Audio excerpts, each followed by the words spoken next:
খারাপ দৃষ্টিতে তাকান, মনে রাখবেন আপনার স্ত্রীর দিকে অন্য পুরুষে খারাপ নজরে তাকাবে। এরে আম্মা জান, আপনি যদি কোনো পুরুষের দিকে খারাপ দৃষ্টি দেন, আপনার স্বামীকেও কোনো মহিলা খারাপ দৃষ্টি দিবে। এই আব্বা জান, আম্মা জানেরা, আপনারা যদি কোনো ব্যক্তির মাইয়ার দিকে খারাপ দৃষ্টিতে তাকান, আপনার কন্যার দিকে অন্য খারাপ দৃষ্টি শুরু হয়ে যাবে। আপনি যদি চোখ দিয়া তাকায় তাকায় চোখের জিনা করেন, অন্তরের কল্পনায় জিনা করেন, আপনার মেয়ের উপরেও কিন্তু এই সবল এসে যাবে, ভিন্ন দিকের নজর পড়ে যাবে।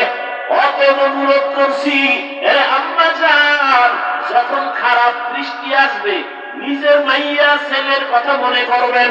আরে আমি অন্যের ছেলের দিকে তাকাইলে তো আমার ছেলের উপরে খারাপ দৃষ্টি পড়বে, আমি যদি অন্যের মেয়ের দিকে খারাপ দৃষ্টিতে তাকাই তাহলে আমার মেয়ের উপরে অন্যের খারাপ দৃষ্টি পড়বে, আমি যদি অন্যের স্ত্রীর দিকে খারাপ দৃষ্টিতে তাকাই তো আমার স্ত্রীর দিকে অন্যের খারাপ দৃষ্টি পড়বে। অতএব এখন থেকে তওবা করে নেন। বাবাজিদেরকেও বলবো তওবা করেন, আর নামাজ ছাড়িয়েন না। যুবক বাবাদেরকে বলবো তওবা করে না। ওরে বাবা, মনে মনে আল্লাহকে বলো, হে আল্লাহ, জীবনে আর নামাজ ছাড়বো না, আর বেপরদায় চলবো না, মা বাবারে কষ্ট দিব না। উলামায়ে কেরামের দোয়া নিয়া, শিক্ষকের দোয়া নিয়ে নবীজির তরিকা মেনে চলবো, আল্লাহর হুকুম জীবনে বাস্তবায়ন করবো, নবীর আদর্শ মেনে চলবো। নবীর আদর্শ মানিয়ে ব্যবসা করো, বাধা নাই। নবীর আদর্শ মতে চাকরি করো, বাধা নাই। তোমার ব্যবসায় জান্নাত দিবে যদি নবীর আদর্শ মেনে তুমি চাকরি করো, চাকরি জান্নাতের পথ পাইবা। নবীর আদর্শ মেনে যদি তুমি ডাক্তারি পড়ো, ডাক্তারি পড়াও জান্নাতের পথ সুগম হয়ে যাবে। আল্লাহর কাছে তওবা করো, কয়দিনের দুনিয়ায় বাঁচবা। ও আমার যুবক বাবারা, আমিও যদি আজকে তোমার মতো প্যান্ট শার্ট টাই লাগায়া জামা কাপড় ফালায়া চলতাম, কেউ বাধা দিত না।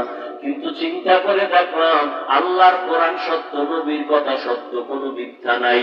১৩,০০০ বছর পর্যন্ত বহু ভুল বের করার পণ্ডিতেরা অপচেষ্টা করেও পারে নাই।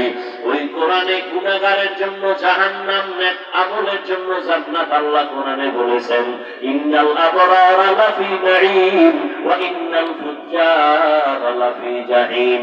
ও আল্লাহর বান্দারা, বিজ্ঞানীরা বলে জমিন থেকে ৯,৩০,০০,০০০ মাইল উপরে সূর্য, ওই গরম সইতে পারি না।